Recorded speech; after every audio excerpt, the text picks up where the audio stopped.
I am Sofía, and at 28 years old, Mexico City was my canvas. I arrived here with the hope of forging a future, an identity of my own, away from the shadows of the past. My story is a little different from most.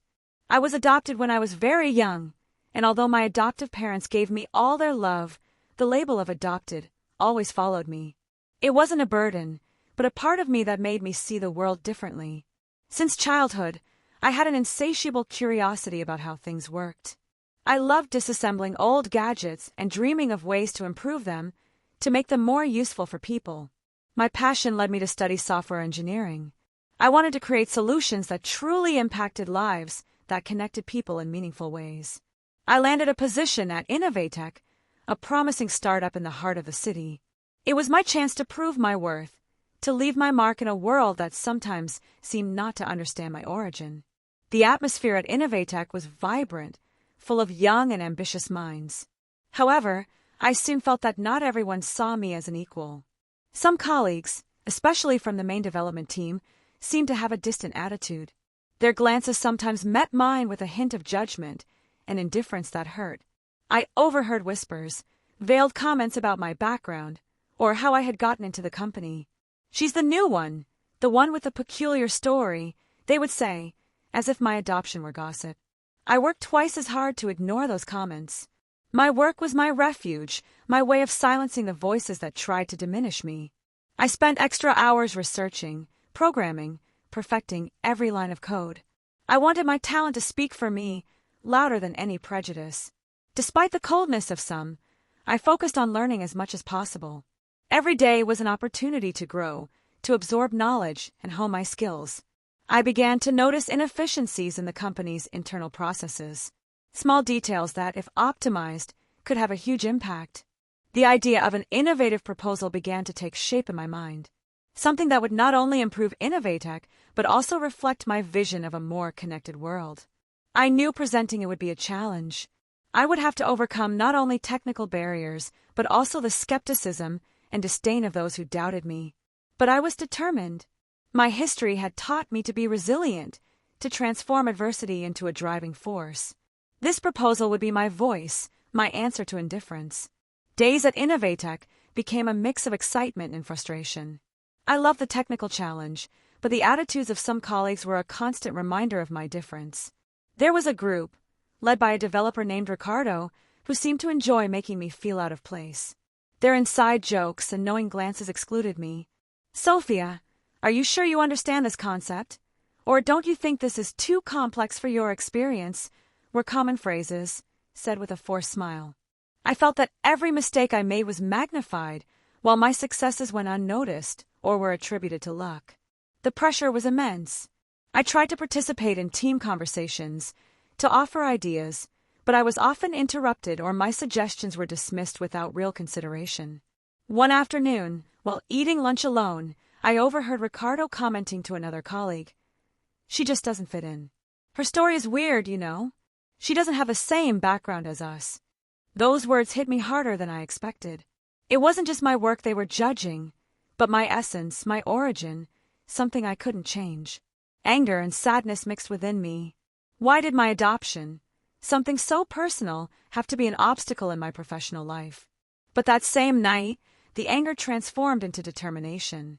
I wouldn't give them the satisfaction of seeing me crumble. I would use that energy to build something great.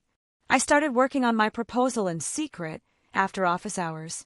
I stayed late or arrived very early before others came in. My small office became my sanctuary. There, the looks of disdain couldn't reach me. Only my code and my ideas existed. The proposal was an internal collaboration platform that would optimize communication and project management, eliminating the information silos that so affected the company. It was ambitious, yes, but I firmly believe in its potential.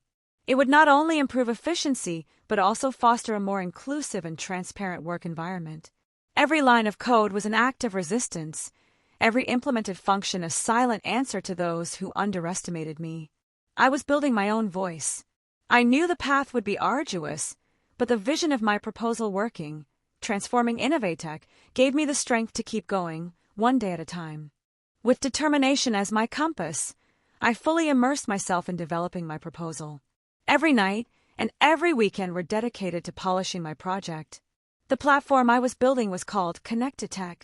Its main goal was to integrate all communication and project management tools in one place. I wanted it to be intuitive, easy to use, and to allow all teams to collaborate seamlessly, regardless of their department or hierarchy. My experience with the lack of communication at Innovatech and how it affected morale pushed me to create a solution that fostered unity. I thoroughly studied the needs of each department, discreetly talking to some colleagues who were friendly, asking for their input on daily challenges. I collected data, analyzed workflows, and designed an interface that was both functional and aesthetically pleasing. Every detail mattered. There were moments of doubt, of course, nights when the code wouldn't cooperate, or when I felt overwhelmed by the magnitude of the project. But then I remembered Ricardo's glances, the whispers, and that reignited my fire. I wasn't doing this just for the company, but for myself. I invested my savings in software licenses and additional resources I needed for development. It was a personal gamble, an act of faith in my ability. Keeping it a secret was crucial. I didn't want my proposal to be sabotaged before I had the chance to present it properly. Only my best friend, Anna, who worked at another company, knew about my project. She was my confidant, my moral support in difficult times. "Sofía, this is brilliant," she told me once. "Don't let anyone tell you otherwise. You have to present it no matter what."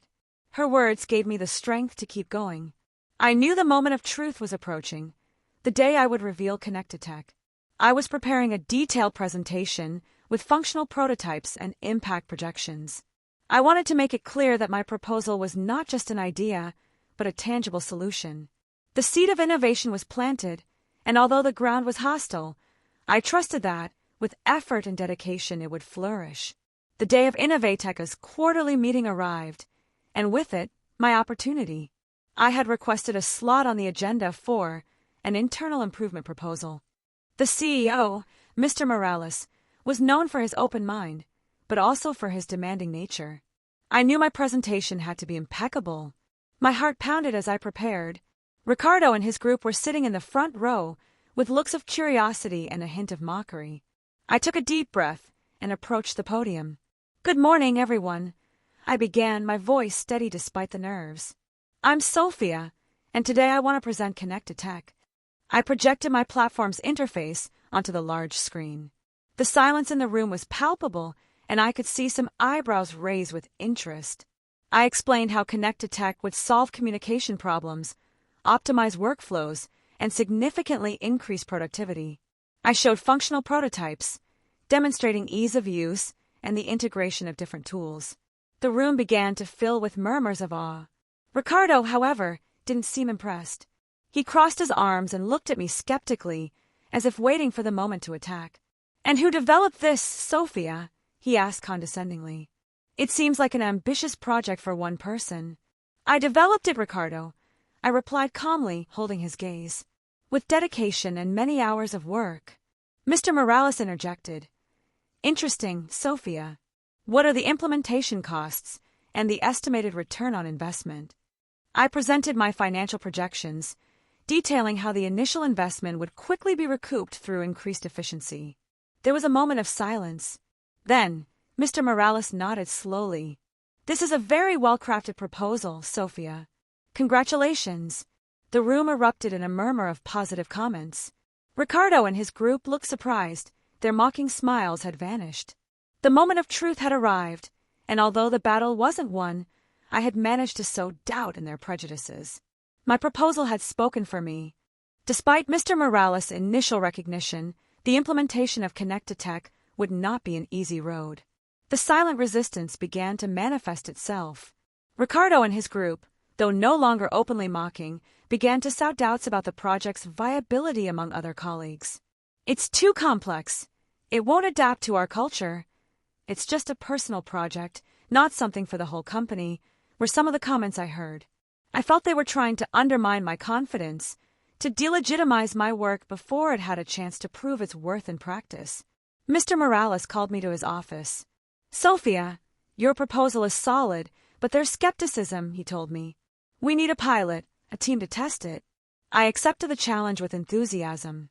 A pilot was the perfect opportunity to prove that ConectaTech was not just an idea, but a real solution. To my surprise, the team assigned to the pilot included Ricardo and 2 of his allies. It was a trial by fire, a situation designed for failure. I knew I would have to work twice as hard to overcome their resistance. Every step, every function would be scrutinized. During the pilot meetings, Ricardo would often find minimal flaws or exaggerate any small problem. "This doesn't work as it should," he would say critically. I responded patiently, explaining the solutions, adjusting the code, demonstrating that every problem had an answer. The pressure was exhausting, but I refused to give in. My conviction in ConectaTech was stronger than any attempt at sabotage. Little by little, some members of the pilot team, who were not part of Ricardo's circle, began to see the value of the platform. They started using it actively, reporting improvements, and defending it when Ricardo tried to discredit it. Their support was a ray of hope. I understood that true innovation not only requires a good idea, but also the ability to persevere in the face of adversity and skepticism.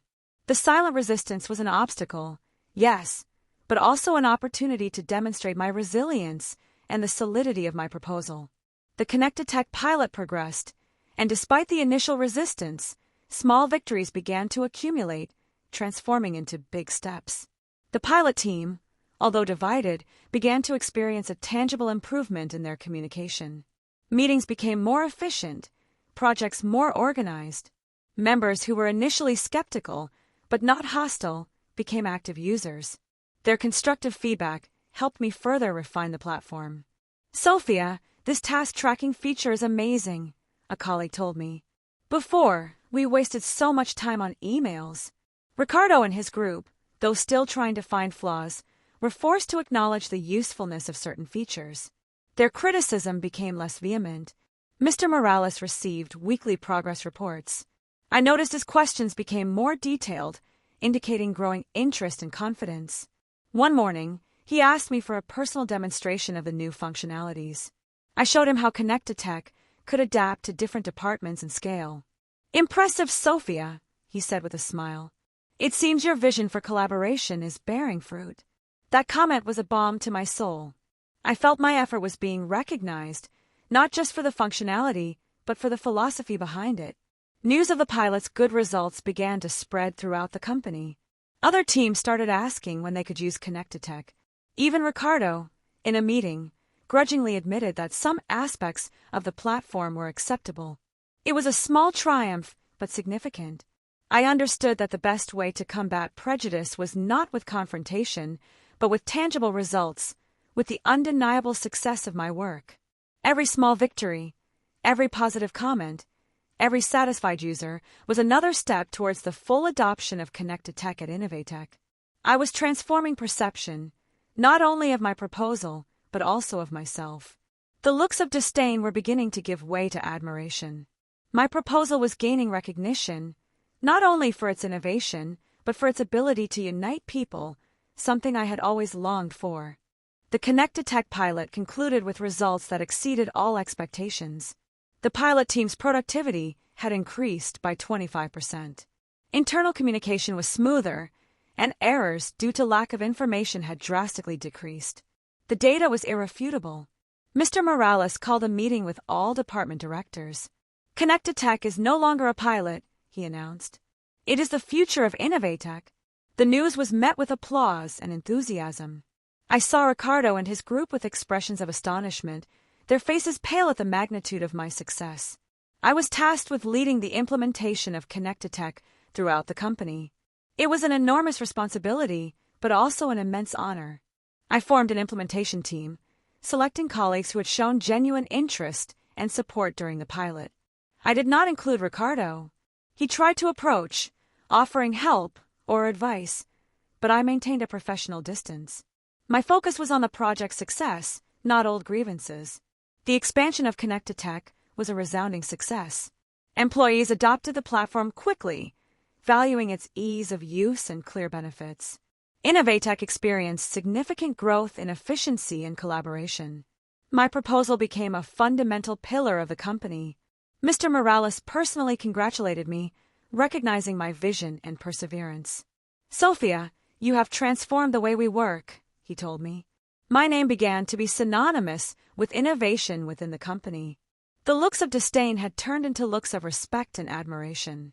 Even some of the colleagues who previously ignored me now sought my advice, asking me to explain how to better use ConectaTech.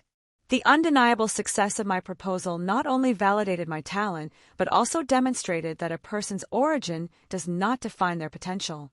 I had silenced the whispers, not with words, but with deeds. My innovative proposal had gained recognition, and with it my own place.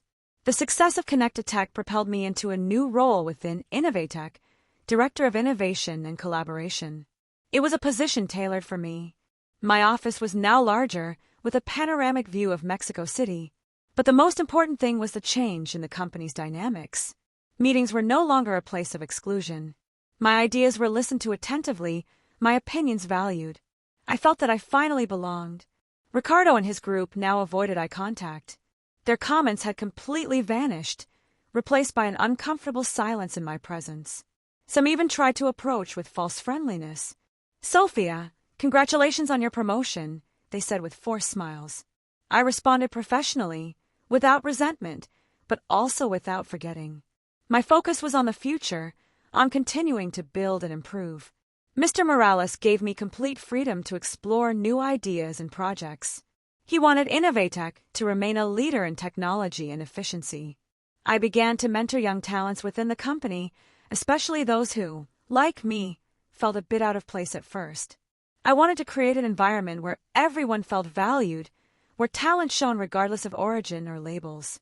My story became an example within the company. From being the adopted one who generated whispers, I became the visionary who inspired.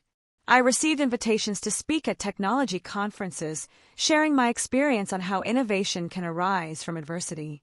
In every talk, I emphasized that a person's true worth lies in their ability to create, to persevere, and not in the circumstances of their birth. The looks had changed. They were no longer of disdain, but of respect, curiosity, and even admiration. I had redefined my narrative. My new role was not just a title, it was a platform to continue demonstrating that innovation has no limits and that recognition is earned through merit. The annual Technology Conference of Mexico City arrived, a highly prestigious event where Innovatech was one of the main sponsors.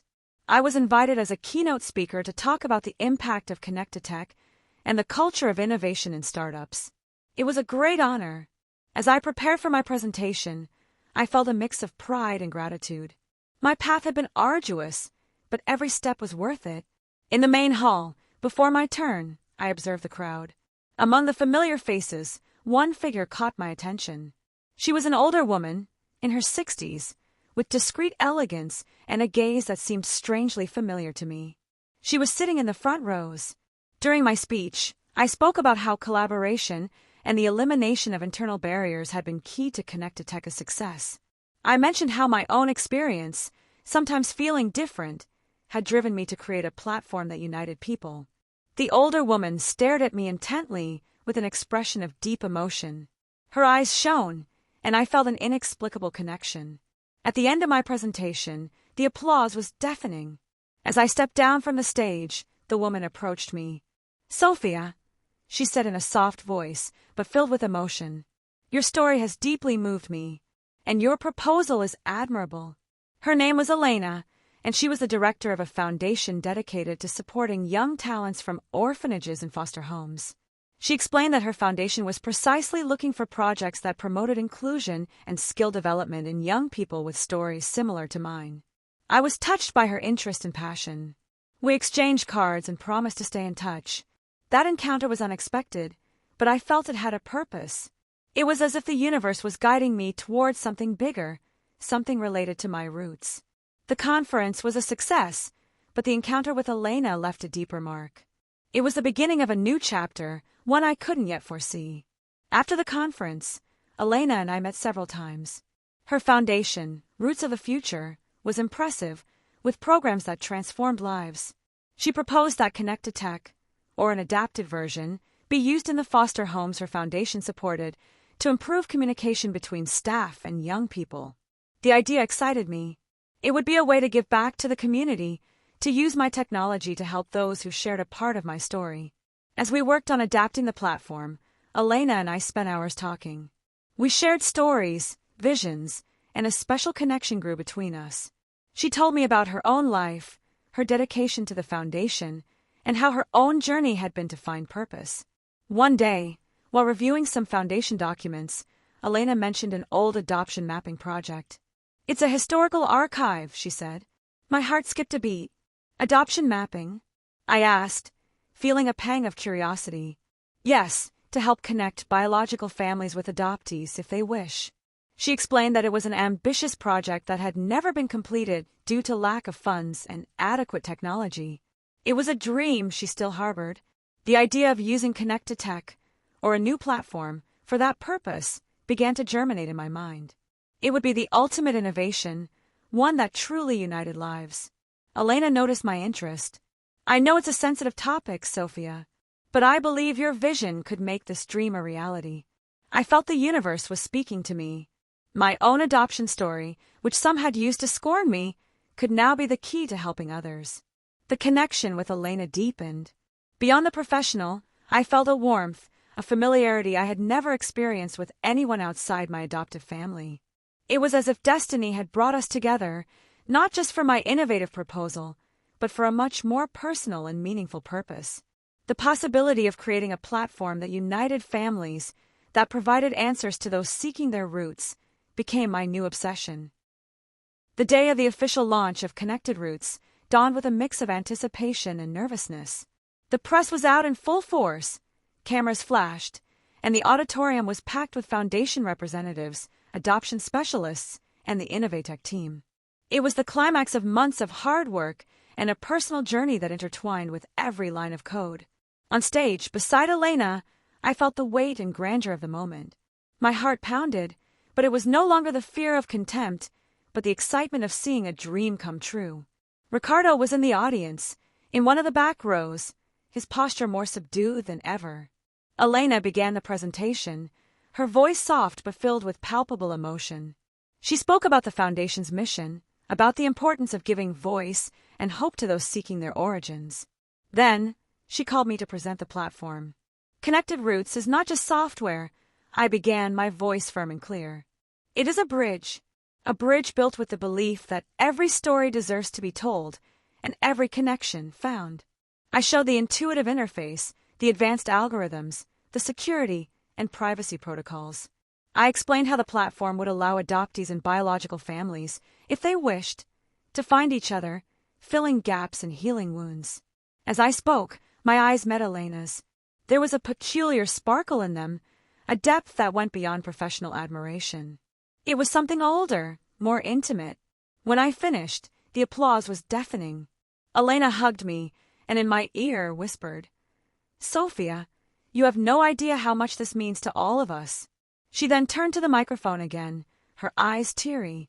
"Before we conclude, there's something I need to share. Sofía, your story has touched me very deeply. And there's a reason for that." A tense silence fell over the auditorium. I looked at her, confused, feeling a shiver run down my spine.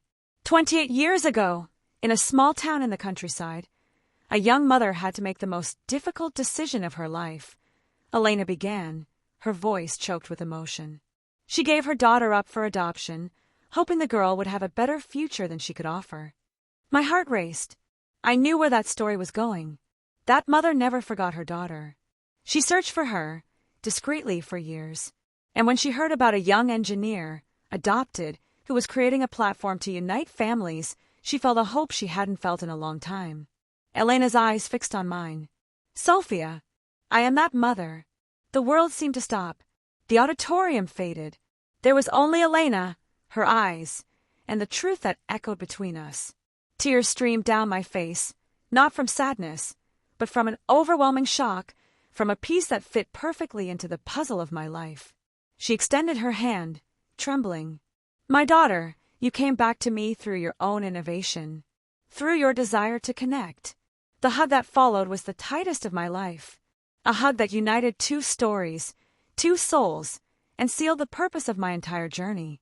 The audience erupted in applause and tears, witnessing not just the launch of a platform, but the reunion of a family.